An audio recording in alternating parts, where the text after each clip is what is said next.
அந்த remaining balance சொல்யூஷனை பார்த்துருவோம். அவர் வந்து 145 கிலோமீட்டர்ஸ் போகிறாரு. ஆனால் அதில் வந்து 25 கிலோமீட்டருக்கு அப்புறம் தான் கிலோமீட்டருக்கு அப்புறம் 12 மினிட்ஸ் ரெஸ்ட் எடுத்து திரும்ப போகிறார் இல்லையா?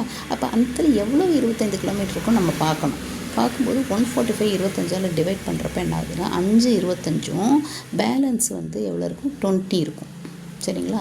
அப்போ என்ன செய்யணும், நம்ம வந்துட்டு 145 எப்படி போடலாம், 5 25 25 plus 25 plus 25 plus 25 plus 25 plus 20ன்னு வச்சுக்கிறோம். சரிங்களா?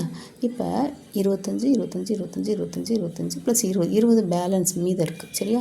அப்போ இந்த 25ன்றது நம்ம எப்படி போட்டுக்கலாம், அது அப்போ 145 கிலோமீட்டரை வந்து எப்படி எழுதணும்னா 25 கிலோமீட்டருக்கு எவ்வளோ போயிருக்காரு, 87 மினிட்ஸில் போயிருக்கார். 25 கிலோமீட்டரை 87 மினிட்ஸில். ஏன் அந்த 12ஐயும் சேர்த்து அவர் ரெஸ்ட் எடுத்துருக்கார் இல்லையா, 12 மினிட்ஸு அதையும் சேர்த்து 87 கிலோமீட்டர். அப்போ 87 ஒவ்வொரு 87ஆக கூட்டுங்க.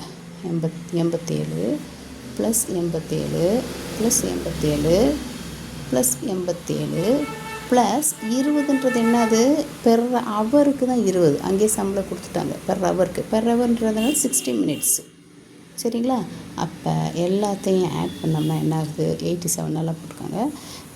அப்போ எல்லாத்தையும் ஆட் பண்ணோம்னா எவ்வளோ வருது, 435 வருது. இது 87 மட்டும் போட்டுங்களேன். 435 plus 60 that is equal to 495. சரிங்களா? அந்த 495 என்ன பண்ணணும், நம்ம வந்துட்டு எத்தனை மினிட்ஸு நம்ம பார்க்குறோம். அப்போ வந்து 60ஆல் டிவைட் பண்ணுறோம். 495 டிவைட் பை 60 அப்படின்னு போடுறப்ப என்ன ஆகுது, ஆன்சர் வந்து 8 hours per 15 minutes. இதாங்க ஆன்சர். அவர் வந்து இதை டிவைட் பண்ணி பாருங்கள். இதை டிவைட் பண்ணிட்டா இது கிடைக்கும். 8 hours per 15 minutes அப்படின்றது உங்களுக்கு கிடைக்கும். இதுதான் வந்துட்டு ஆன்சர். ஆப்ஷன் ஏ தான் ஆன்சர். ஓகேங்களா கைஸ்? ஓகே, லைக் பண்ணுங்கள், ஷேர் பண்ணுங்கள், சப்ஸ்கிரைப் பண்ணுங்கள், கமெண்ட் பண்ணுங்கள். தேங்க்யூ.